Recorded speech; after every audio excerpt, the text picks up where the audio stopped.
Ka election MDC kan salong ke basong shit bha harin ke election MP.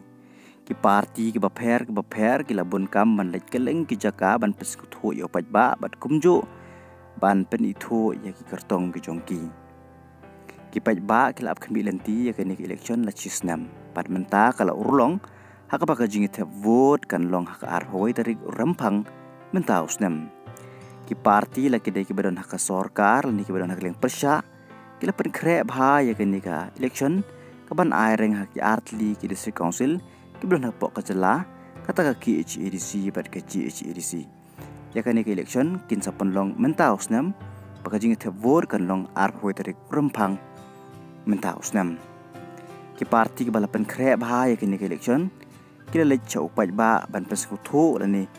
ban pen itu ya ki kartong ki jongki Marki parti ke balapan kre na mau senram konstituensi kilong kumni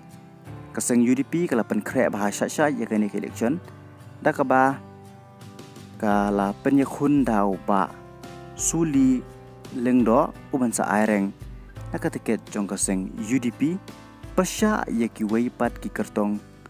ki ban sa aireng na po mau senram konstituensi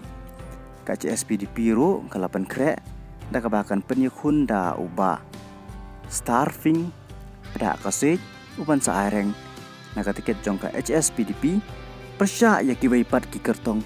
ki ban sa aireng na po mau senram konstituensi bot sa kongres kaba kan penyekun da uba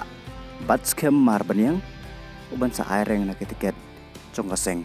kongres persya ya ki weipat ki kertong kumjo kaseng NPP kalapan krep bahasa sya ya kini election da kabakan penying dau ba Alvin ki saukmi uban sa aireng na katiket jong kaseng NPP persya ya ki weipat ki kertong bot sa kaseng Voice of the People Party kabalak kan penyekun da Dr. Rusiwan Changpiang uban sa aireng na katiket jong kaseng Voice of the People Party persya ya ki weipat ki kertong na po mau senram konferensi. Kumbalong ya menta ya ka mau senram konferensi lami khmat ha ka MDC da ba Alvin ki saukmi ubadai na kaseng NPP bat ha ka MLA lami khmat da MLA jong kaseng UDP. Kumman chupan kan mau hang ne bahakal election MP ki parti ki bapher ki layo ya ki vote jong ki long kumni ka NPP haka MP election kayo na mau senram prajar tam ka VPP kayo khatlai jar tam